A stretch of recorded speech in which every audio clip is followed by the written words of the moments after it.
Oke, topiknya apa yang dari kelompokmu? Topiknya 1 Korintus, Pak. Topiknya denominasi, Pak. Denominasi ya, denominasi. Ini ada di grup ya, denominasi ya? Di grup kamu topiknya tentang denominasi ya? Ada, Pak, di pertanyaan ketiga, 4, 5. Oke, 1 Korintus. Oke, silakan. Kamu mau nanggapi apa dari pernyataan narasumber dan apa yang kamu evaluasi di sana? Dalam 1 Korintus itu menggambarkan bahwa di pasal 3 itu ada sedikit perselisihan, Pak, antar jemaat mula-mula. Di mana pada saat itu jemaat mula-mula itu menggolong-golongkan diri mereka, ada yang menggolongkan diri mereka dalam golongan Paulus, golongan Apolos. Nah, kemudian itu menjadi satu perpecahan, Pak. Nah, itu kita jadikan bahan pertanyaan kepada narasumber, apa tanggapan mereka terkait hal tersebut. Di mana hari-hari ini juga kita melihat bahwa ada banyak denominasi di dalam tubuh kekristenan, Pak, ada berbagai macam gereja. Nah, apakah itu menjadi sesuatu yang tidak baik atau kayak gimana? Nah, kalau tanggapan kami tanggapan saya pribadi, di dalam 1 Korintus sudah ditekankan oleh Paulus ya, ketika Paulus itu menegur tentang perbedaan golongan tersebut, yang pada akhirnya Paulus itu menjelaskan bahwa satu dengan yang lain dalam pelayanan itu akan saling punya satu tujuan yang utama, yaitu mempermuliakan Allah, dan di mana Tuhan Allah sendiri yang akan memberikan pertumbuhan atas setiap golongan yang ada. Nah, kalau tanggapan saya atas sampaian dari narasumber pun menyampaikan hal yang kurang lebih sama dengan yang Paulus sampaikan, bahwa sebenarnya ada perbedaan golongan antar gereja, antar denominasi, itu tidak ada satu masalah selama hal-hal yang sifatnya prinsip, hal-hal yang sifatnya primer di dalam kekristenan itu tetap dipegang, sementara hal-hal yang sifatnya sekunder itu bisa menyesuaikan. Nah, dan pada akhirnya narasumber pun memberikan pendapat bahwa yang utama dalam denominasi itu adalah bagaimana kita sama-sama mempermuliakan nama Tuhan dan membuat nama Tuhan semakin dikenal. Dan itu sih, Pak. Itu pengulangan. Jadi saya sudah tahu dan sudah dengar tentang hal itu. Jadi yang itu bukan tanggapan, itu pengulangan saja. Begitu. Itu bukan tanggapan tapi pengulangan, dan saya sudah dengar apa yang Victor jelaskan. Yang saya ingin tahu adalah tanggapan akademisnya. Kan tanggapan akademis kalau kita lihat rubrik itu adalah berkaitan dengan PAK, berkaitan dengan pengajaran yang ada. Jadi bukan menggali, menafsir kembali sumber, tapi dari penjelasan-penjelasan narasumber itu ditanggapi lagi, gitu. Bukan diulangi pernyataannya, gitu. Apa yang Victor katakan itu mengulangi pernyataan, gitu. Pernyataan dari sumber narasumber, bukan menanggapi misalnya. Kalau tanggapan akademisnya agak mirip sih, Pak, dengan yang Bapak sampaikan, bahwa karena waktu kami wawancara kan ada salah satu narasumber yang juga mengatakan, bahwa saat ini tuh dalam beribadah itu tidak perlu lagi kita fokus misalkan harus berbahasa roh atau tidak. Nah, saya menyetujui, Pak. Saya menyetujui pendapat itu berdasarkan pandangan akademis di Alkitab, bahwa memang tidak disampaikan bahwa kita wajib menyembah dengan bahasa roh. Kalau begitu sesuai, Pak. Alkitab bukan sumber akademis, Alkitab sumber iman. Iya dong. Ya, kalau buku itu sumber akademis, jurnal itu sumber akademis, pemikiran Kristen yang lain yang sudah dijelaskan di Moodle itu sumber akademis. Kan ada buku-bukunya, referensi buku ya. Kalau Alkitab nggak usah dikotak-atik karena itu ya memang sudah baku gitu, nggak boleh ditafsir-tafsir. Kalau mau ditafsir juga itu mata kuliah lain namanya eksegese gitu. Kalau ini akan tanggapan aja terhadap ini, oke, lalu kita naluri kritisnya terhadap pendapat pendeta atau pastor atau narasumber gitu. Nggak usah disebutkan nama pendetanya atau romonya ya. Narasumber kami menjelaskan ini, saya menanggapi seperti ini. Kritis, berani memberikan respon yang konstruktif gitu. Kalau setuju, kenapa setuju, apa yang disetujui, mengapa, berikan alasannya. Nah, itu baru namanya tanggapan. Kalau refleksi kan sebenarnya banyak kan yang nggak konkret kan. Ulang-ulang lagi kebanyakan, tapi saya nggak mau bahas refleksi, saya mau tanggapan. Karena refleksi sebenarnya saya tidak lagi menggunakan bahasa lidah di gereja, misalnya itu refleksi. Saya, karena refleksi kan berkaitan dengan diri yang konkret. Saya dalam ibadah tidak lagi menggunakan bahasa lidah. Saya cukup berdoa memuji Tuhan dengan bahasa yang saya tahu dan saya mengerti. Nah, itu refleksi, tapi kita nggak bahas refleksi, kita bahas tanggapan akademis. Oke, Marta, silakan. Kalau saya kedengeran kan, Pak? Jelas, sangat jelas. Oke. Sebenarnya perkenalkan, nama saya Marta Lamtio. Jadi topik yang diambil oleh kelompok saya saat UAS kemarin itu diambil dari sesi 22 yaitu diambil dari surat Roma pasal 1 ayat 18-32 tentang hukuman Allah atas kefasikan dan kelaliman manusia. Jadi kalau tanggapan saya ketika sudah selesai mewawancarai narasumbernya itu adalah dikarenakan narasumbernya lebih menitik beratkan kayak dosanya atas kefasikan dan kelaliman manusia, jadinya saya itu sebagian besar setuju atas pendapat pendetanya kalau itu memang tidak diperbolehkan oleh manusia. Terutama kita waktu itu di videonya itu lebih memilih topiknya yang spesifiknya itu tentang homoseksualitas atau LGBT. Akan tetapi ada satu hal yang saya kurang setuju sebetulnya, yaitu di bagian dimana ketika narasumbernya berkata bahwa kita kayak harus berada di pergaulan kita tuh adanya kayak saya menginterpretasikannya itu kayak kita harus bergaulnya dalam satu iman saja gitu loh. Jadi kayak kita harus lebih sering bergaul di dalam satu iman kayak seperti itu gitu. Yang menurut saya itu kurang pas karena sebetulnya mau melakukan hal yang tidak diperbolehkan oleh Tuhan itu tergantung oleh iman kita gitu loh, bukan berdasarkan pergaulan kita gitu. Jadi itu sih tanggapan saya, satu tanggapan yang saya kurang setuju oleh narasumbernya. Sedangkan hal-hal lain oleh narasumbernya itu menurut saya setuju aja gitu. Karena emang ya itu menurut saya perbuatan itu tidak diperbolehkan oleh Tuhan. Karena itu akan itu bisa kita bisa dihukum oleh Allah kan seperti yang sudah dikatakan di Roma pasal 1 ayat 18-32 itu. Itu sih Pak. Apa maksud kamu tentang bergaul dengan yang satu iman itu maksudnya bagaimana? Apa ada pendalaman? Jadi yang saya ingat tuh kayak narasumbernya semacam kayak berkata kalau misalnya di pergaulan tuh jangan hanya cewek saja gitu, harusnya ada cowok sama cewek supaya bisa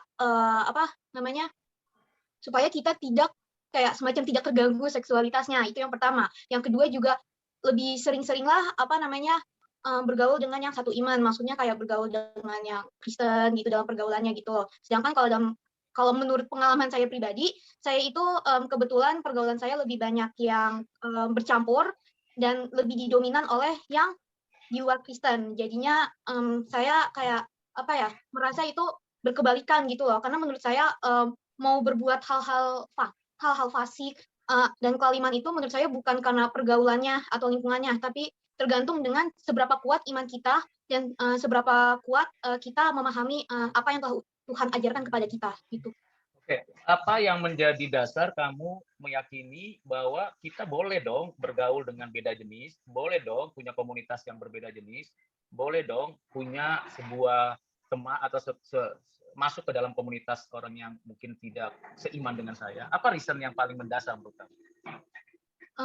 Reason saya itu saya lupa itu ada di ayat mana, tapi tuh kayak Tuhan tuh selalu mengajarkan kita untuk menghargai dan menghormati sesama kita, dan walaupun orang-orang yang tidak yang berbeda dengan iman dengan kita, yang non Kristen itu ajaran mereka kan pasti beda dengan kita, tapi kan mereka sebetulnya sama-sama manusia ya, kita satu sama manusia gitu. Jadi menurut saya kita harus menghargai dan menghormati perbedaan yang ada di lingkungan kita sih. Dan juga kalau misalnya berdasarkan alasan di dunia ini ya tentunya bisa kita ambil juga sih kayak dari HAM gitu ya, karena kalau kita itu sih Kak. Oke, kalau saya ingin misalnya begini, Yesus itu lahir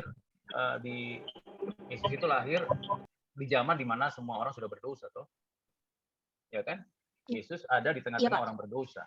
Yesus bahkan masuk ke rumah Zakheus kalau tidak salah, dan juga memberikan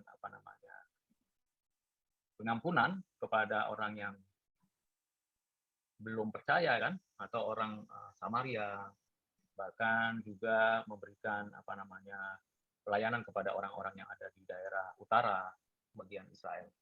Jadi tidak eksklusif dalam pelayanan, tidak eksklusif dalam pelayanan, tapi inklusif, tidak eksklusif ya dalam pelayanan, tapi inklusif. harus eksklusif di dalam iman, tetapi tidak inklusif di dalam iman. Artinya, kalau saya bergaul dengan beragam orang yang berbeda agama, tidak mengubah hati saya. Dan sekaligus, ketika saya menyatakan iman saya kepada beragam orang, belum tentu ya orang lain juga dipengaruhi oleh saya. Kan yang mengubah hati kan Tuhan, bukan saya. Nah, ini memang hal yang penting. Memang saya dengar itu kalimat itu saya perhatikan, oh ini sangat sangat eksklusif sekali gitu ya, nggak melihat orang lain. Apalagi menurut Marta ya panggilannya. Iya. Oke, thank you Marta. Ya Pak, terima kasih Pak. Oke. Iya Pak, masih penasaran soalnya Pak. Iya. Ya. Ini Pak, soal Yesus adalah Mesias Pak. Setiap narasumber. Oke. Setiap narasumber kan menyetujui bahwa Yesus adalah Mesias dan pastinya mereka berdasarkan Alkitab. Nah, kalau saya mau menanggapinya saya juga setuju bahwa Tuhan Yesus adalah Mesias.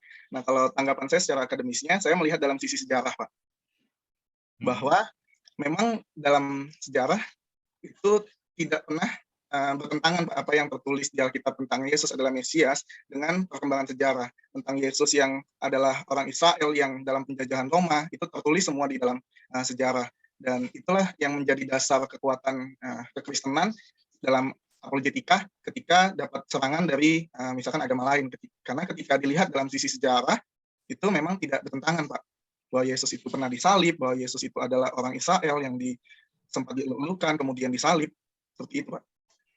Ya, kalau itu subjektif ya, artinya karena kita beriman maka itu benar. Iman mencari pengertian, tapi orang yang tidak beriman itu dianggap salah, begitu.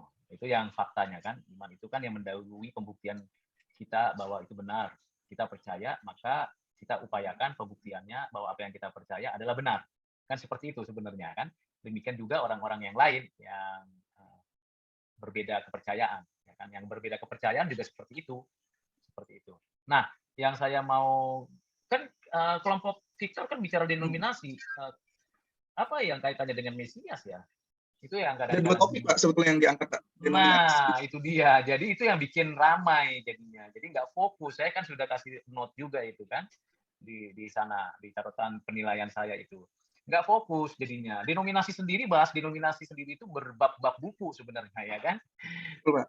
Itu. Tapi langsung ke Mesias sendiri pun bahasanya itu berbab-bab buku gitu. Jadi itu yang saya berulang kali saya katakan bahwa buat topik itu fokus gitu, nggak kemana-mana. Tadi seperti yang disampaikan oleh kelompoknya Marta itu fokus gitu tentang dosa, selesai gitu, nggak kemana-mana, akhirnya mendapatkan manfaat dari narasumber. Karena kita nggak mungkin bahas semua, impossible lah ya kan. Saya sudah kasih tahu juga kan di pertemuan kemarin sebelum UAS kan.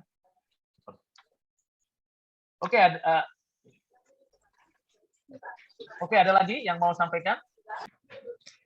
Saya ingin menanggapi yang hasil wawancara dari pendeta yang kemarin. Sebenarnya topik kita kemarin itu banyak membahas tentang hubungan itu sih Pak, yang tentang homoseksual itu kemarin. Kebetulan saya satu kelompok sama Marta. Kebetulan saya setuju dengan pendapat pendeta mengenai tentang kita juga harus punya komunitas yang satu keyakinan dengan kita, karena menurut saya pribadi, dengan pengalaman saya pribadi, komunitas itu komunitas yang seiman itu bisa bisa membangun kita. Jadi ibaratnya menyemangati kita, bisa mensupport kita. Jadi saya setuju dengan pendapat pendeta kemarin, kalau kita juga selain punya komunitas di luar Kristen, kita juga harus tertanam di suatu komunitas yang Kristen supaya kita tidak goyah sih, menurut saya pribadi gitu. Jangan lupa juga punya persekutuan, dan jangan lupa juga untuk sama-sama saling menguatkan sih Pak.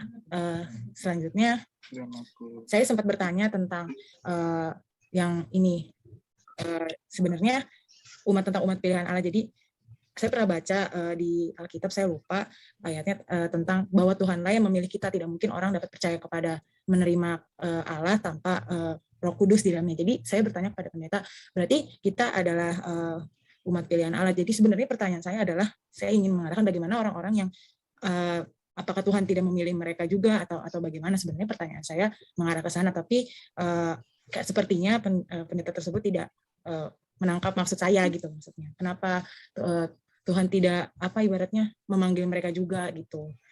Tapi pendeta tersebut malah menanggapi bahwa ya kita memang benar sebagai umat pilihan Allah gitu. Sebenarnya saya ingin konteks pertanyaan saya adalah kenapa Tuhan tidak memilih mereka juga, kenapa Tuhan tidak ibaratnya semuanya aja gitu kan, kita kan hidup pada akhirnya kan beda-beda, maksudnya apakah Tuhan tidak memanggil mereka juga atau bagaimana, seperti itu sih sebenarnya pertanyaan saya. Tapi yang ditangkap oleh pendeta pada wawancara tersebut tentang amanat agung jadinya gitu sih sebenarnya Pak. Iya.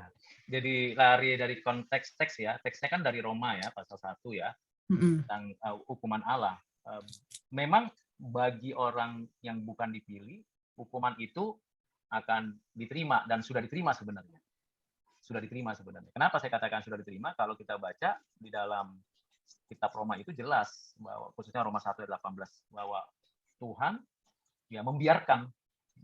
Kata membiarkan itu sampai 3 kali ya dituliskan di dalam Roma pasal 1 khususnya ayat 26 dan seterusnya itu Tuhan membiarkan. Membiarkan itu menggambarkan bahwa orang itu tidak lagi memiliki kesempatan untuk bertobat atau tidak mungkin bertobat gitu. Nah, memang pertanyaan itu menarik ya. Kalau menurut kamu bagaimana tentang umat pilihan ini? Saya sendiri juga pas membacanya agak bingung menanggapinya. Berarti sebenarnya di satu sisi beruntung juga menjadi, berarti Tuhan secara otomatis telah memilih saya dan keluarga ibaratnya untuk berada menjadi pengikut Kristus. Tapi yang menjadi pertanyaan adalah kan tidak mungkin seseorang dapat menerima tanpa Roh Kudus, dan yang satu lagi bahwa sebab Allah yang pertama kali memilih kita gitu, maksudnya kenapa Allah juga tidak memilih yang lain, maksud saya seperti itu gitu. Kenapa hanya ibaratnya menjadi kayak pertanyaan saya, kenapa kita pada akhirnya semua umat di dunia ini terpecah dengan berbagai keyakinan gitu sih Pak maksudnya. Saya sendiri pun sebenarnya penasaran dan belum menemukan jawabannya sih seperti itu. Ya, kalau kita baca dari Kejadian sampai Wahyu, kita menemukan bahwa Tuhan menciptakan semua. Tapi khusus untuk manusia ada 2 kelompok yang Tuhan ciptakan berdasarkan ketetapannya, kelompok umat pilihan dan umat binasa. Nah, ini dapat ditelusuri dari historisitas yang tertulis dalam Alkitab dan fakta yang ada di dalam kehidupan kita. Sekalipun ada orang yang beragama Kristen, misalnya suatu ketika, dia bisa aja murtad dan tidak datang kembali kepada Tuhan, bisa berubah beragama lain, karena dia memang sebenarnya untuk sementara pernah ada beragama Kristen, berjabatan gerejawi mungkin, tetapi dia sebenarnya bukan orang pilihan, sehingga dia bisa murtad. Nah, ini memang fakta kan? Fakta, dan itu data yang bisa kita telusuri. Tetapi di dalam ketetapan Allah memang ada yang ditetapkan untuk menerima keselamatan dan yang tidak. Ini kekal, ini rahasia Tuhan. Rahasia Tuhan yang tidak pernah diketahui oleh siapapun, kecuali kita sendiri ngalami bahwa kita orang pilihan Tuhan. Nah, ini misteri memang.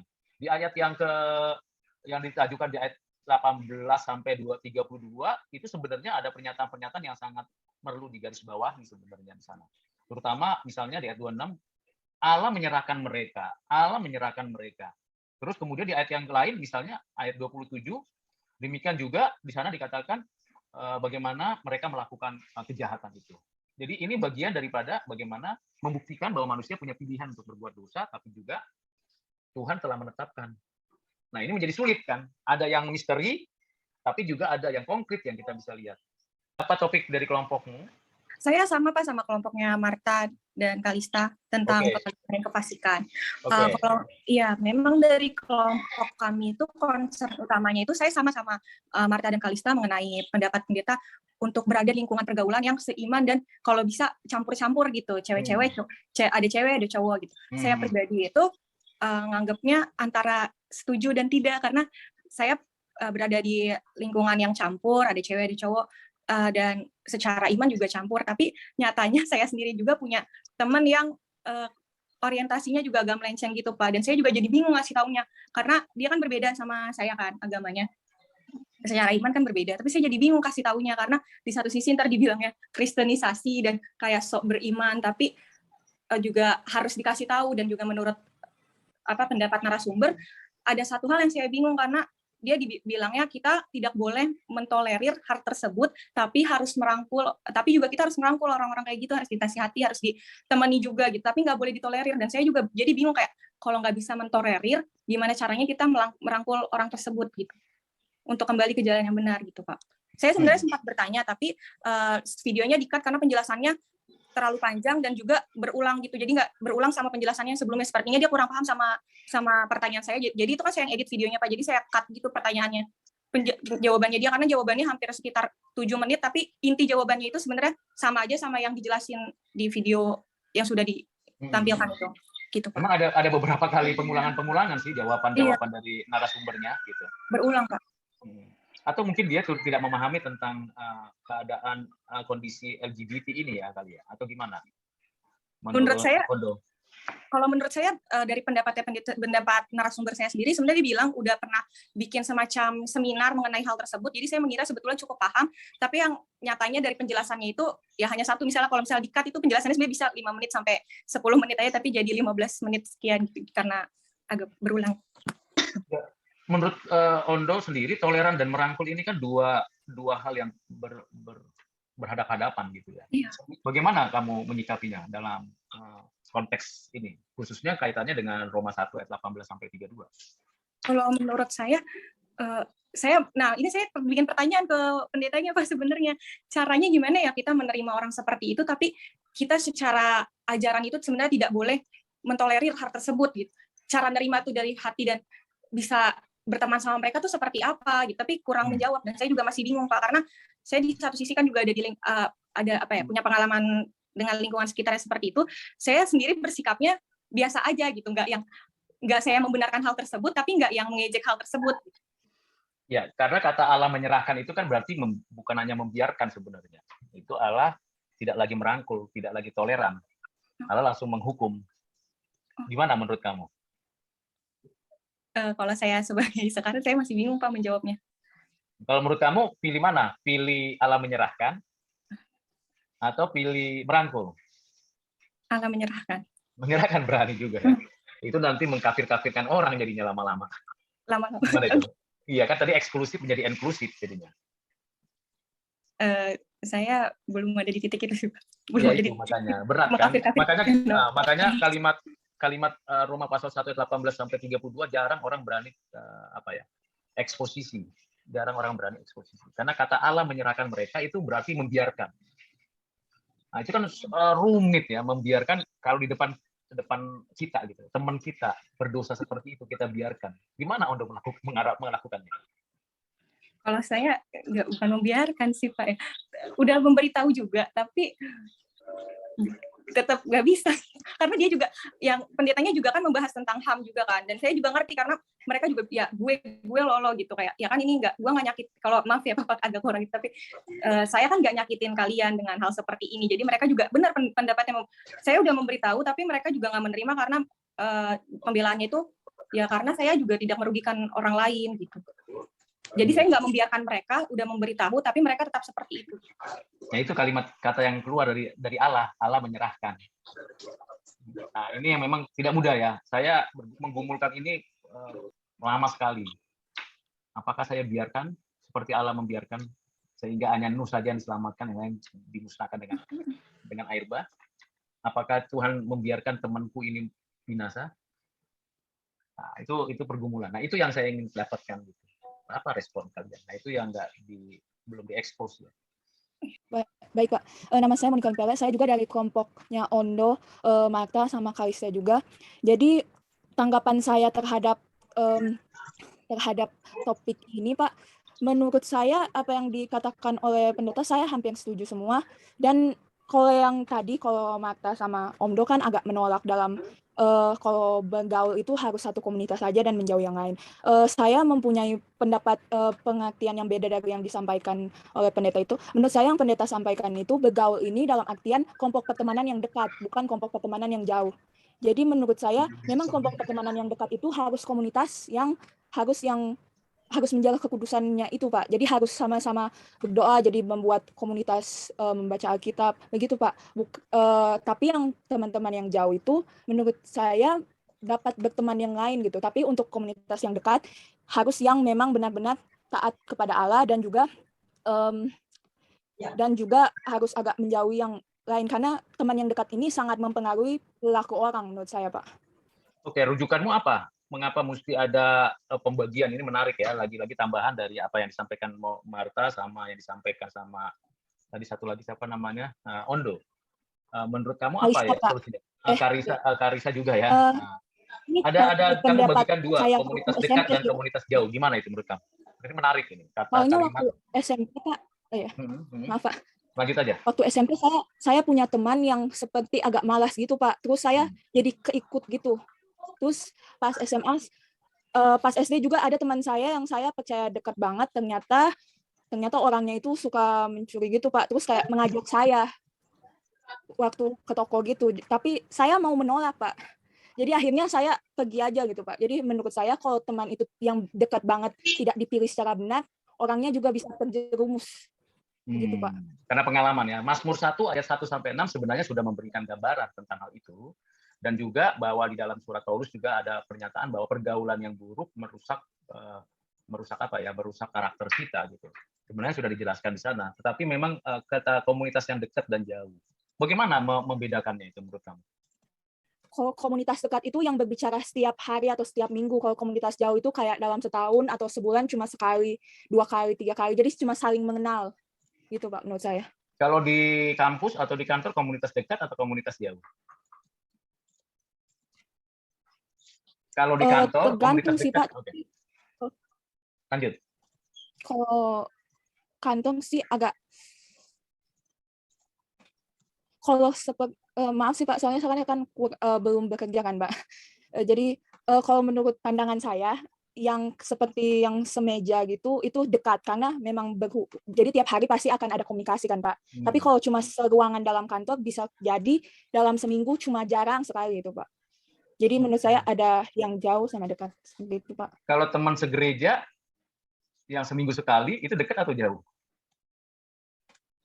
Ada yang jauh Pak. Ada yang jauh tapi juga, ada yang ya? dekat karena berhubungan tiap hari kayak SMS, email. Oke, bagus. Oke, nah ini yang begini itu tanggapan. Jadi yang begitu yang saya cari. Jadi bukan hanya sekedar terima, lalu akhirnya kita, oke, amin, haleluya, puji Tuhan, gitu kan. Tapi pikirkan, renungkan apa yang disampaikan oleh para narasumber. Termasuk nanti ini latihan kalau kalian pertama di kampus dengan dosen. Pikirkan apa yang dikatakan dosen. Bisa beda, bisa sama. Bedanya di mana, samanya di mana. Kasih solusi. Begitu juga dengan di gereja, begitu juga dengan di kantor, di mana saja, baik juga di rumah. Begitu. Itu tanggapan itu kan perlu diperhatikan. Kalau saya mau tanyakan lagi tanggapan mengenai romo saya yang menjelaskan mukjizat pertama yang dilakukan dalam pernikahan itu dikaitkan dengan dalam setiap kegiatan pernikahan, berarti memang kita harus melalui kemuliaan Tuhan itu sendiri. Tapi yang saya masih bingung Pak, yang dikaitkannya itu perumpamaan Allah yang melakukan mukjizat atau sebenarnya arti dari anggur itu sendiri diwajibkan untuk ada di dalam pernikahan. Berarti emang ya sebagai kita umat yang udah percaya kepada Dia untuk membentuk suatu keluarga, berarti ya adanya istiadat, mungkin bahasa kita tuh apa ya, perarakan pernikahan ya, atau sakramen pernikahan, ya berarti dengan perumpamaan mukjizat pertama yang dilakukan Yesus dalam acara pernikahan itu menjadi lambang sakral tersendiri Pak bagi kami umat Kristiani. Gitu. Jadi tanpa mukjizat itu perumpamaan. Ya. Emang mukjizat itu perumpamaan? Nyata sih Pak. Enggak, bukan soal nyata. Memangnya mukjizat itu perumpamaan. Mukjizat is mukjizat, miracle is miracle gitu loh. Parables is parables. Oh ya. Kalau mukjizat itu kan tanda kekuasaan Tuhan dinyatakan. Kalau parables itu bicara tentang pengajaran, lecturing gitu. Dua hal yang berbeda itu. Oh gitu, baik Pak. Kenapa disamakan? Nah itu yang jadi muncul pertanyaan lagi marah. Gimana tanggapanmu? Apa kritikmu terhadap narasumber? Raymond. Yang saya tanggapi ya itu Pak, seharusnya ya emang mutlak, berarti dalam setiap peristiwa pernikahan adanya turun tangan Yesus juga gitu untuk melibatkan kedua pasangan, mungkin Pak, agar diberkati lah gitu secara tidak langsung ketika kita melakukan sakramen pernikahan itu. Oke, lalu apa tanggapannya? Tadi yang kamu jelaskan sudah disampaikan narasumber, bukan? Oh ya udah. Kita topik kelompok saya yang kedua itu mengenai persembahan yang sempurna. Persembahan. Oke. Apa yang Nova tanggapi atau kritisi dari narasumber? Mungkin saya bukan kritisi, tapi saya pada waktu kelompok kita memilih Ibrani ini karena kita pada waktu itu kan kita memilih ya, setiap kelompok memilih topik mana, dan kebetulan topik Ibrani ini belum ada yang memilih. Jadi kita pada waktu itu berdasarnya itu. Tapi yang saya surprise waktu pendeta yang saya menanggapi dengan siapa yang memilih ini, apakah dari mahasiswa apa dosen gitu. Kita kan bilang saya bilang bahwa kita sendiri mahasiswa. Namun beliau mengatakan bahwa kalian cukup berani ya mengambil Ibrani ini, karena Ibrani ini isinya cukup sulit gitu. Jadi, mungkin karena kan isinya tentang persembahan yang sempurna. Namun kalau saya secara pribadi melihatnya persembahan yang sempurna itu kan hidup kudus yang benar di hadapan Tuhan. Memang itu susah gitu ya. Tapi intinya seperti itu. Cuma ada satu pertanyaan yang berhubungan dengan Ibrani 10 ayat 1.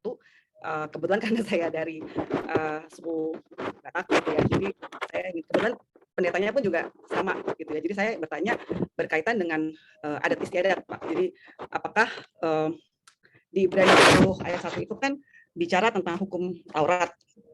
Lalu pertanyaan kami adalah apakah penerapan dalam adat istiadat dalam budaya suku tertentu dapat dikaitkan dengan hukum Taurat.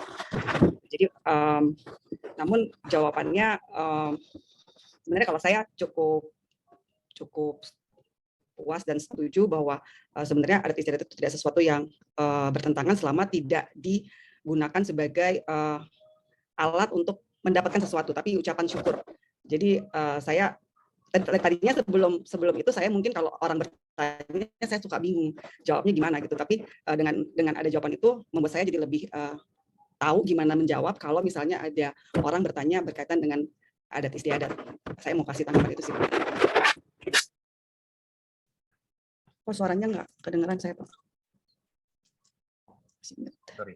Apa yang menyebabkan kok adat istiadat dikaitkan dengan hukum Taurat lalu dikaitkan dengan persembahan? Ini jadi tiga itu ya, ya mungkin tiga dimensi yang berbeda ini, atau gimana? Kita waktu itu melihatnya hukum Taurat kan sebenarnya kan ada, mungkin nggak secara langsung sih Pak, tapi adat istiadat itu kan juga hukum adat dari setiap suku kan ada seperti kayak kalau nggak melakukan ini nanti ada mungkin kayak akibatnya gitu ya gitu. Mungkin kalau kita bicara hukum Taurat kan seperti itu gitu. Jadi sebenarnya kalau kasih Tuhan Yesus itu kan kasihnya tidak bersyarat gitu. Lalu kita coba kaitkan dengan adat istiadat itu sih Pak tadinya. Lalu kaitannya dengan persembahan itu gimana? Maksudnya ya sebenarnya waktu itu kita kan di sini dikatakan banyak persembahan, jadi banyak mungkin bawaan ya Pak ya, yang kalau di dalam adat istiadat itu kan ada kita mungkin kalau kita bicara suku Batak mungkin kan ada bawa ikan atau bawa potongan babi gitu ya, atau itu sebagai apakah itu bisa diartikan sebagai sesuatu yang bisa diterima dari sisi ajaran Kristen gitu. Itu yang waktu itu saya pengen bertanya sih gitu. Kalau tanggapan itu ditanyakan belum sama narasumber? Saya tanyakan Pak. Tapi sudah dijawab sama narasumber. Jawabannya intinya bahwa semua ajaran keselamatan dalam agama apapun, termasuk agama dan ajaran kearifan dalam suku-suku mengajarkan tentang upaya untuk mencapai keselamatan.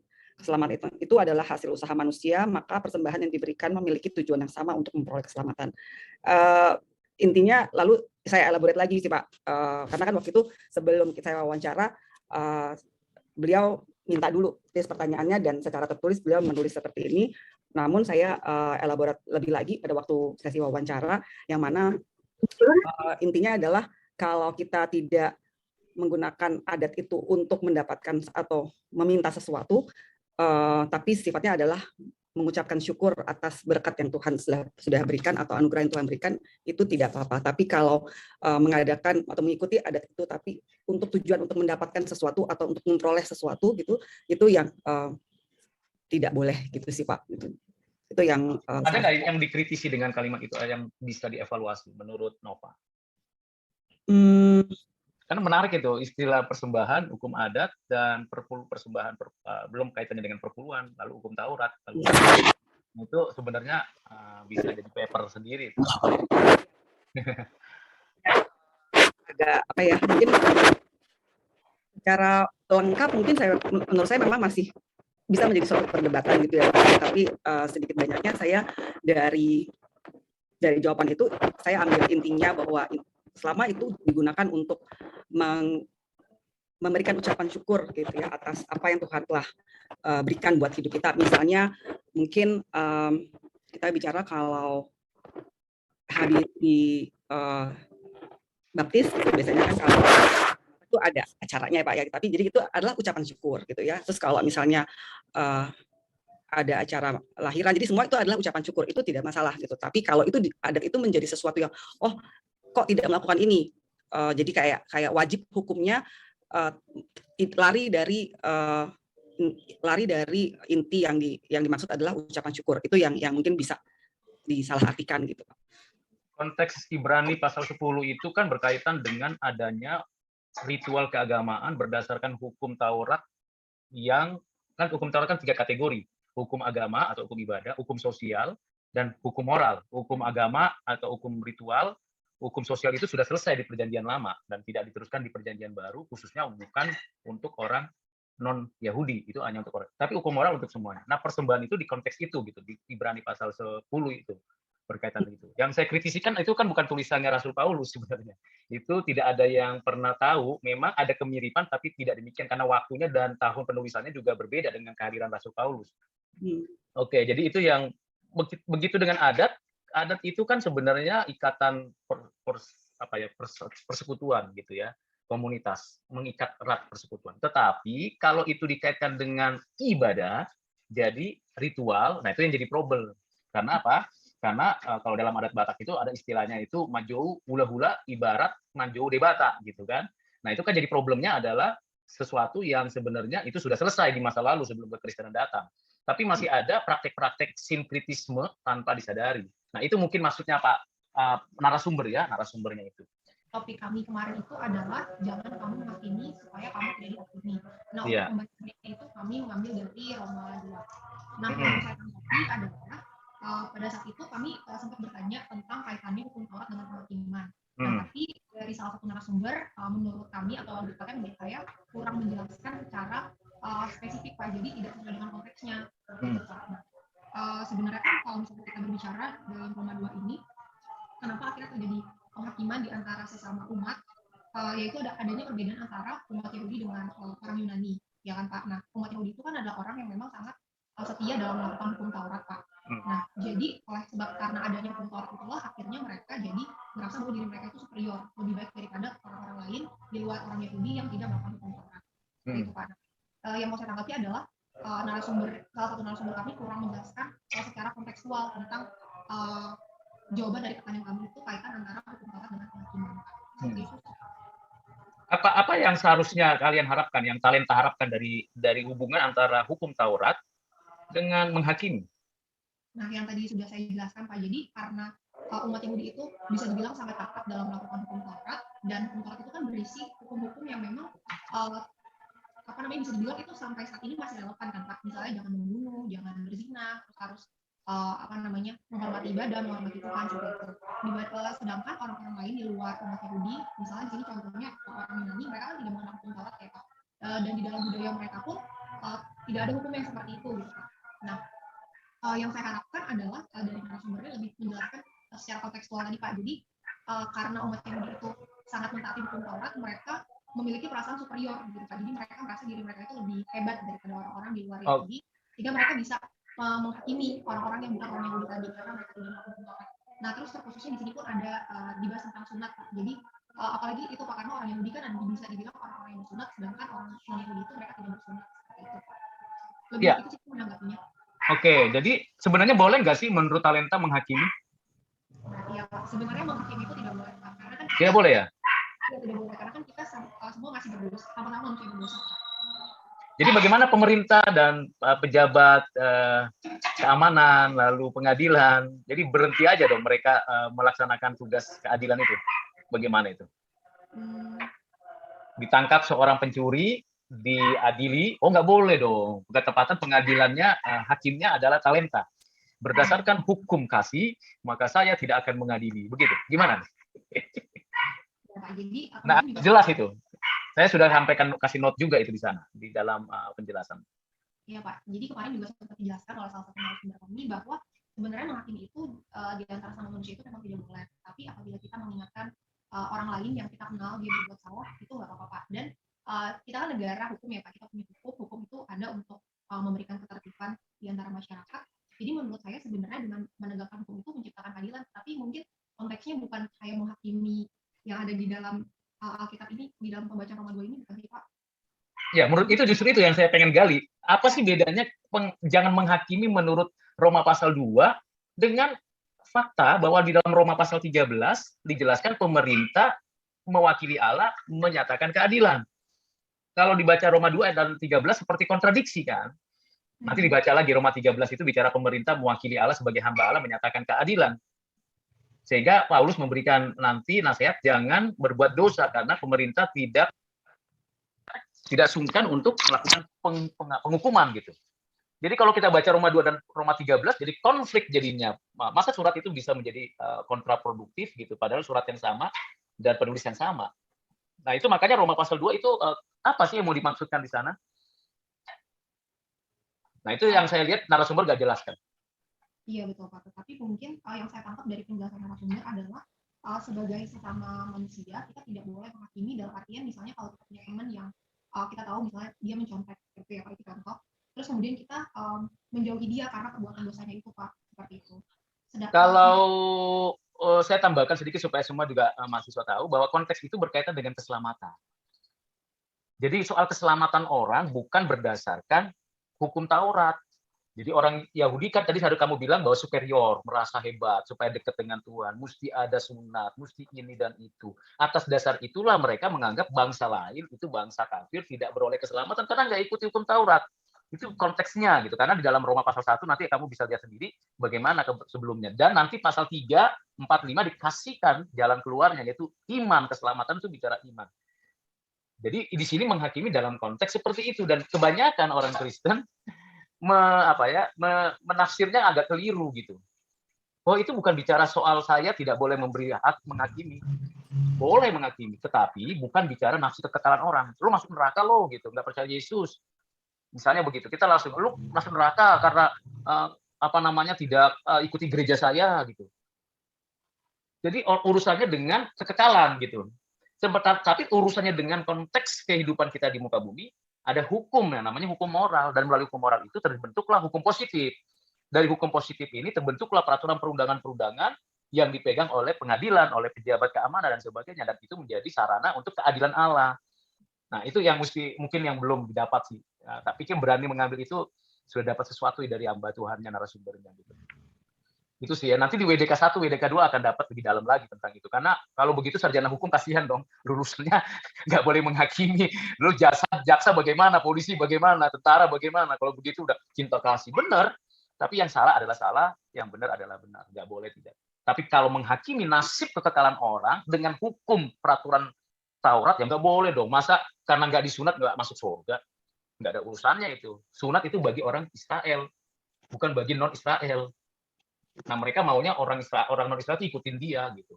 Kalau enggak kamu orang kafir, penyembah berhala begitu, masuk neraka. Nah itu. Oke, itu saja. Ya, jadi topik yang wawancara yang diambil dari kelompok saya adalah tentang kemurnian iman dari 1 Petrus pasal 2. Saat saya menanyakan pertanyaan kepada narasumber, ada satu pertanyaan ketika saya bertanya, apakah menurut narasumber Tuhan menghendaki kita untuk mengambil bagian dalam penderitaannya? Yang di sini saya mau kasih penjelasan adalah narasumber menjawab bahwa tidak ada penderitaan yang diciptakan oleh Tuhan. Penderitaan itu hanya manusia sendiri yang menciptakan penderitaan itu. Dan yang ingin saya kritisi adalah bahwa menurut saya apa yang disampaikan oleh narasumber tidak begitu pas di hati saya karena menurut saya Tuhan memang kadang-kala memberikan pencobaan bagi hidup kita gitu. Menurut narasumber itu penderitaan itu kenapa hanya dari manusia itu sendiri, karena itu perasaan dari manusia itu sendiri, padahal sedangkan kadang manusia menderita karena orang lain, karena kesakitan orang lain, karena kematian orang lain, penderitaan itu tidak selalu dibuat sendiri gitu, melainkan emang dari hati kita yang merasakan menderita. Menurut saya Tuhan tuh memberikan cobaan terhadap manusia kadang-kala untuk Tuhan ingin tahu kalau ketika kita dihadapkan cobaan tuh hal apa yang kita perbuat, apakah kita semakin dekat dengan Tuhan ataukah semakin jauh dengan Tuhan, dan itu tergantung orangnya memilih apa yang akan dia kendaki. Dengan cobaan juga kita akan semakin bertumbuh dalam iman dan semakin mengingat Tuhan. Begitu, Pak. Sedikit koreksi ya, Tuhan menguji, yang mencobai itu iblis, yang mengganggu itu atau yang membuat masalah itu juga kadang-kadang manusia. Ya, kalau Tuhan itu menguji nggak? Iya, menguji beragam cara. Misalnya siapa? Ayub dicobai oleh iblis, tapi Tuhan menguji imannya Ayub. Bersamaan, kadang-kadang itu bersamaan gitu. Bukankah Tuhan Maha Kuasa? Iya, mampu nggak menyelamatkan Ayub? Bisa, tapi kenapa seperti diuji gitu? Sampai Ayub akhirnya di ayat pasal-pasal 39 baru dia 38 39 baru dia mengatakan, aku percaya menurut kata orang sekarang aku berhadapan muka. 38 pasal ujiannya terhadap Ayub, sampai istrinya meninggalkan dia, anaknya meninggal, kekayaannya habis. Sampai sebegitunya ujian Tuhan untuk melihat kesetiaan dia kepada Tuhan itu gimana. Saat dimana Tuhan mengizinkan iblis mencoba. Menurut Fyokta, penderitaan itu dari mana sumbernya? Tadi sudah disebutkan sih, cuma tidak dijelaskan di dalam narasumber. Menurut saya sendiri itu memang penderitaan itu ada dua, ada yang disebabkan oleh diri sendiri dan ada yang disebabkan ya memang mungkin kehendak Allah gitu. Contoh penderitaan yang disebabkan oleh diri sendiri, misalkan kita dicobai lagi diuji, kalau kita tuh sakit kanker tapi kita tetap makan makanan yang bakar-bakaran yang membuat sumber kanker itu semakin besar, itu namanya penderitaan yang dibuat oleh diri sendiri. Kita tahu apa yang salah terhadap kita, tapi kita tetap melakukannya, seperti itu, Pak. Sedangkan kalau penderitaan yang mungkin Tuhan sedang menguji kesetiaan kita, mungkin kehilangan orang yang kita kasihi secara tiba-tiba, kan itu di luar kuasa kita, itu memang kehendak Tuhan yang tidak bisa kita hindari gitu, seperti itu. Menurut Fyokta melihat dari situ ya, penderitaan itu kan kalau kita lihat konteks sekarang ya, ada 3, penderitaan karena alam, gempa bumi, ya kan, kemudian apalagi munculnya virus, bakteri, kuman, ya kan, kita nggak bisa pernah duga, termasuk pandemi COVID-19 ini kan, siapa yang mau dan siapa yang merekayasa, beragam pendapat gitu kan, tapi kan itu alam begitu, itu penderitaan, sampai sekarang kita ngalami itu penderitaan. Yang kedua ada karena dosa kita, tadi Fyokta sudah katakan, udah tahu penyakit itu, tapi kita coba ya excuse dengan diri kita sendiri, bahkan kita sengaja gitu ya melawan natur kemanusiaan kita yang lemah rapuh. Yang ketiga benar, Tuhan kadang-kadang mengizinkan penderitaan. Penderitaan seperti apa? Penderitaan karena iman. Nah, ini biasanya berkaitan dengan penginjilan, berkaitan dengan pertumbuhan iman kita. Nah, itu dijelaskan nggak sama narasumber kalau menurut Fyokta, kalau Fyokta ngikutin? Yang saya tanggapi dari situ hanya bahwa penderitaan itu tidak pernah diciptakan oleh Tuhan. Tuhan tidak pernah memberikan penderitaan pada manusia, dan itu sebenarnya kurang cocok bagi diri saya saat itu. Oke. Kalau menurut kamu sendiri, apakah penderitaan itu diperlukan oleh orang Kristen? Menurut saya diperlukan, Pak. Bahaya juga ya diperlukan. Kenapa? Saya nggak mau menderita sebenarnya, cuma kalau orang selalu, kamu punya pendapat itu menakutkan juga sih dengan orang lain. Gimana? Kalau orang selalu hidup bahagia terus, kadang-kala orang tuh ingat sama Tuhan ketika dia dihadapi dengan kesulitan, dengan pencobaan. Kalau hidup kita bahagia terus, selalu senang terus, kayaknya rasanya bukan hidup kalau bahagia terus gitu. Tuhan aja menderita, kita pun harus setidaknya ikut tahu apa yang Tuhan rasakan supaya kita lebih mengerti perasaan Tuhan, lebih mengingat Tuhan, lebih mengingat kebaikan Tuhan dengan penderitaan. Gimana kalau asketisme? Apa, Pak? Asketisme. Apa itu? Sejenis makanan empuk, bukan. Asketisme itu menyiksa diri, merasa diri jadi lebih dekat dengan Tuhan kalau dia menyiksa diri. Dia menoreh-noreh tubuhnya, kemudian dia menenggelamkan dalam kesepian di pojok-pojok di hutan sana, lalu dia menyiksa diri, tidak makan, tidak minum. Betul-betul dia mau menderita supaya dia merasa lebih dekat dengan Tuhan. Gimana menurut Fyokta? Menurut saya, Pak, mohon maaf sekali, tapi kalau itu memang antara kebodohan dan penyakit psikologis. Dengan menyiksa diri sendiri itu seperti itu, gitu loh. Kan konteksnya yang saya. Tapi itu iman loh, ada orang yang mengaku itu benar loh. Gimana itu? Mungkin ajarannya beda, Pak. Iya. Tapi ada yang begitu dan meyakini itu. Dan itu sangat amazing ya. Maksudnya amazing, bukan amazing grace, tapi amazing bagi saya. What gitu, masih ada orang seperti itu gitu. Nggak dipikirkan apa yang dideritakan, tapi nggak follow the suffering gitu ya. Jadi ya itu memang hati-hati juga gitu. Jangan sampai asketis gitu. Ya kan? Tapi juga jangan merasa seperti teman-temannya Ayub. Teman-temannya Ayub kan menghina Ayub, meremehkan Ayub, sampai Tuhan marah kepada teman-temannya Ayub, begitu. Bahkan hamba Tuhan di situ juga salah memberikan nasihat, sampai akhirnya semua dipinggirkan, baru Tuhan berbicara sama Ayub. Itu menarik cerita tentang itu. Ayub itu kalau mau kontemplasi untuk akhir tahun, untuk next year, itu bagus kitab Ayub. Benar, serius. Itu dalam kitab Habakuk. Itu tentang konteks kita kekinian kaitannya dengan pandemi. Oke, Fiok, ada lagi? Oh ya Pak, dari cerita Ayub juga saya jadi ingat kan kita juga kadang mengalami penderitaan dari orang-orang sekitar karena kita minoritas. Kadang Tuhan Yesus tuh dihinahin di depan saya gitu. Tapi saya tidak tahu mau berbuat apa karena memang minoritas, memang kadang sendirian Kristen di tengah-tengah kelas. Jadi saya bingung untuk harus apa, tapi perasaan saya sedih seperti itu. Ya. Tetap senyum di tengah kesulitan. Tetap semangat di tengah kerapuhan. Itu orang Kristen. Tetap penuh dengan gairah di tengah kelesuan apapun yang kita hadapi. Itu orang Kristen. Gitu. Memandang kepada Allah yang duduk di sebelah kanan, Tuhan yang berdoa untuk kita, tapi kita dalam kerapuan ini tetap semangat. Tetap nah, itu penting. Itu namanya hidup yang penuh kebahagiaan. Oke, thank you ya, Fiokta ya, banyak. Ya Pak. Apa kayak talenta tadi tentang jangan kamu menghakimi apabila kamu tidak ingin dihakimi. Nah, tanggapan dari intinya dari kedua narasumber sebenarnya sama ya Pak. Kita itu tidak boleh menghakimi kan intinya. Justru kita harus mengasihi. Tapi dari dua tanggapan itu jujur saya ada kejanggalan karena dibilang kan ada namanya hukum tabur tuai. Jadi Tuhan itu menghakiminya nanti saat akhir zaman. Cuman selama perjalanan itu nanti ada hukum tabur tuai. Lalu saya jadi merefleksikannya seperti ini Pak.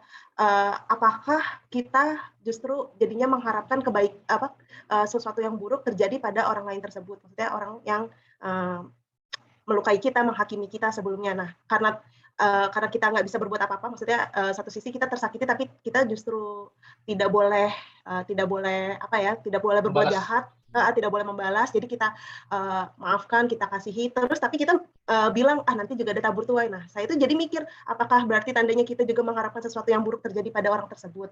Itu kan pastinya bukan sesuatu yang disenangi oleh Tuhan juga dong. Nah, satu sisi pilihannya berarti antara menunggu kedatangan Tuhan akhir zaman atau mengharapkan sesuatu yang buruk terjadi pada orang tersebut. Seperti itu sih Pak yang saya refleksikan. Lalu jawaban Ai apa? Nah, jadi sih menurut saya terkait dosa atau tidak, sebaiknya kalau kita tahu ada sesuatu yang buruk, sesuatu yang tidak benar, ya baiknya langsung kita tegur, mau itu orang yang tidak kita kenal, mau orang itu kita kenal. Jadi kalau kita melihat suatu ketidakadilan ya langsung kita tegur. Karena seperti ini Pak, kalau kebaikan saja bisa datang dari manapun, berarti kan keburukan juga bisa datang dari manapun. Nah, untuk mencegah keburukan itu terjadi lebih luas ya berarti saya harus mulai lebih dahulu seperti memulai kebaikan itu. Gitu Pak. Oke, lalu apa yang perlu ditambahkan dalam pengertian menghakimi tadi? Talenta sudah kasih tahu, saya sudah kasih penjelasan. Yang perlu ditambahkan menurut saya ketika menghakimi itu juga perlu ada logikanya sih Pak. Maksudnya kita mengasihi, tapi hukum ya tetap hukum gitu. Ya bukan berarti kita tetap harus selalu baik, memaafkan, mengasihi, karena bentuk mengasihi itu kan bukan berarti kita bersikap selalu lemah lembut. Tapi ya menegakkan keadilan, ya salah laporkan, salah tegur. Kalaupun misalkan dia mulai main fisik di hadapan kita, ya nggak ada salahnya kalau kita membela diri, maksudnya membalas karena yang kita lakukan itu untuk melindungi diri kita. Masa kalau kita dipukul kita doain di saat itu juga kan itu bukan tindakan yang bijak. Maksudnya kalau dipukul ya kita hadang lah, kita dorong balik gitu. Masa kita cuma diam aja. Menurut saya sih ada kalanya perbuatan-perbuatan yang walaupun terlihat kasar, tapi kan sebenarnya di balik itu ada maksud tersendiri, bukan serta-merta ketika kita kasar menunjukkan itu bukan perbuatan dari Tuhan gitu. Itu adalah dari iblis, dia mainnya kasar seperti itu. Ya, teguran keras itu dimulai dari teguran dua pihak. Jadi Tuhan Yesus sudah memberikan sebenarnya, atau Paulus sudah memberikan cara 4 mata, panggil saksi 6 mata, panggil saksi yang kedua 8 mata, enggak mau tampilkan di publik, enggak mau juga serahkan kepada iblis. Nah, berarti di situ ada proses bagaimana kehadiran Tuhan dinyatakan, bagaimana kasih Tuhan juga dinyatakan. Kalau 4 mata dia mau bertobat, berarti dia menerima kasih Tuhan, menikmati pengampunan. lalu dia tetap dalam bahasa Bataknya itu lebih enak jugul gitu ya, keras kepala gitu, nggak bisa diatur gitu kan, panggil saksi gitu. Dalam pengadilan kan begitu juga. Makanya pengadilan itu kan hakim pengambil keputusan dia akan berdasarkan pertimbangan. Nah ini kan pertimbangan salah satu adalah misalnya ternyata si terdakwa melakukan yang baik, apa segala macam. Itu ada keringanan. Itu kan bentuk kasih di situ. Selalu ada keadilan dan kasih seperti itu. Jangan dibiarkan keberdosaan itu. Tapi juga jangan pula kita jadi keras, kasar gitu. Kita boleh tegur dengan benar, tapi jangan kasar gitu. Biasanya sih kita khususnya ya saya sebagai orang Batak gitu ya, kadang-kadang melihat orang itu mengesalkan kita kasar jadinya menimpali. Nah itu nggak benar gitu, itu bukan kita kasih. Gitu. Supaya kita tidak kasar, caranya gimana menimpalinya? Ya ada 3 cara yang simpel, gigit lidah kita, minum air putih yang dingin, kemudian kalau nggak tutup mata tinggali daripada keluarkan kata-kata kasar. Seperti itu. Jadi itu cara jadinya. Jadi harus keadilan itu harus ditegakkan, jangan sampai enggak nanti jadi parah sekali ya dunia ini kalau nggak ada keadilan, parah sekali loh, beneran. Tapi kadang-kadang kita dihakimi sebelum ada konfirmasi, itu sering kali terjadi, ya kan? Makanya waktu kita menilai, merespon, menanggapi apapun, kita harus punya 3 hal: adil, suci, penuh cinta kasih. Itu saja. Mendengar pembahasan dari Ai, jadi saya teringat untuk pembahasan dari kelompok kami ya Pak. Kelompok 8 mengenai berkat. Topiknya itu berkat. Satu menyampaikan mengenai berkat, saya ada menanyakan, berarti orang fasik juga mendapat berkat. Dan jawaban pendeta itu, iya benar, orang fasik itu juga mendapat berkat dari Tuhan. Yang saya maksud, jadi saya tanyakan balik nih Pak, berarti nggak harus jadi orang Kristen dong biar bisa dapat berkat. Ya, jadi orang fasik aja, jadi orang fasik aja kalau saya kenal Tuhan udah dapat berkat. Jadi saya masih mengalami penolakan untuk statement yang itu. Terus saya tanyakan juga di pendeta kedua, menjawab hal yang sama ternyata. Itu adalah berkat. Tapi saya masih belum paham nih Pak, soalnya seperti ini. Ya buat apa saya harus menderita mengikut Tuhan kalau memang jadi orang dunia pun Tuhan kasih berkat gitu loh Pak. Saya mikirnya, ya sudah, saya kerja keras, saya berusaha, saya jadi kaya gitu. Jadi itu bukan berbakat menurut saya. Itu karena kita hidup di dunia, harus berusaha biar bisa hidup. Begitu. Nah, jadi saya agak bingung di masalah itu sebenarnya, Pak. Bapak sendiri untuk masukan kepada saya. Jadi sebenarnya itu memang berkat, atau memang udah memang usaha manusia biar bisa. Ya, menurut Rika itu gimana? Menurut Rika sendiri gimana? Kaya gitu. Atau memang itu berkat dari Tuhan untuk orang fasik? Kalau menurut saya itu Pak, yang mengenal Tuhan. Ya, menurut Rika jadinya itu orang fasik nggak dapat berkat? Ya itu bukan berkat menurut saya, tapi karena mereka berusaha bekerja, jadi mereka hidup, mereka mempunyai harta, ya itu karena mereka bekerja dan berusaha. Jadi ada kekeliruan pengertian atau cara tangkapnya yang beda? Mungkin cara tangkap saya kali yang berbeda. Jadi seharusnya bagaimana? Seharusnya bagi mereka itu dapat apa? Kalau nggak berkat? Ya itu hasil usaha Pak. Jadi bukan berkat. Berkat itu menurut Rika itu apa sih sebenarnya? Iya, yang saya pahami kalau kita hidup dalam Tuhan, sungguh-sungguh kita diberkati Tuhan melalui materi yang berlimpah, keluarga yang rukun, seperti itu. Iya. Karena kan dari Efesus pasal 1 ayat 3 itu kan sebenarnya bicara berkat rohani, bukan berkat jasmani. Makanya agak jadi menyimpang penjelasannya ketika berkaitan dengan berkat jasmani, padahal itu berkaitan dengan berkat rohani yang diberikan Tuhan dari surga, begitu. Jadi konteksnya tidak tepat. Ya, jadi konteksnya tidak tepat. Itu bicara tentang damai sejahtera, sukacita, gitu. Sehingga ketika berkaitan dengan jasmani ya jadi problem jadinya kan kalau itu ditempatkan. Sehingga mau jelasin apa lagi akhirnya jadi kemana-mana larinya. Gitu. Makanya saya kasih masukan itu. Namanya itu di dalam dunia Kristenan dan Alkitab itu namanya anugerah umum. Kalau anugerah umum itu untuk semua orang. Kalau anugerah khusus untuk orang percaya. Itu. Nah, anugerah khusus di dalamnya ada berkat rohani yang spesial hanya untuk orang percaya. Begitu. Anugerah umum, ya itu tadi, cari makan sama-sama semua cari makan, gitu kan, dengan segala kemampuannya, kapasitasnya cari makan, jadi orang kaya, itu namanya anugerah umum. Tapi anugerah khusus mereka nggak dapat. Apa itu anugerah khusus? Keselamatan. Berkat rohani itu di mana? Di dalam konteks anugerah khusus. Makanya Efesus pasal 1 ayat 3 sampai dengan ayat 14 itu bicara tentang keselamatan. Di dalam itulah ada berkat-berkat yang disediakan Tuhan. Gitu. Mari kita berdoa. Bapak Surgawi, bersyukur untuk kehadiran saudara-saudaraku, rekan-rekan mahasiswa yang sudah hamba-Mu coba gembalakan walaupun hanya beberapa kali saja pertemuan. Bapak berkati sertai keluarga mereka, keluarga masing-masing mereka Tuhan. Ada yang susah, ada yang sulit, Engkau berikan jalan keluar. Yang sakit Engkau sembuhkan, yang lemah Engkau pulihkan, yang mengalami pergumulan Engkau berikan solusi. Tuhan tolong kasihani. Berikan damai sejahtera sukacita untuk memenuhi hati kami. Berkat-Mu atas kami sekalian. Dalam Kristus kami berdoa. Amin.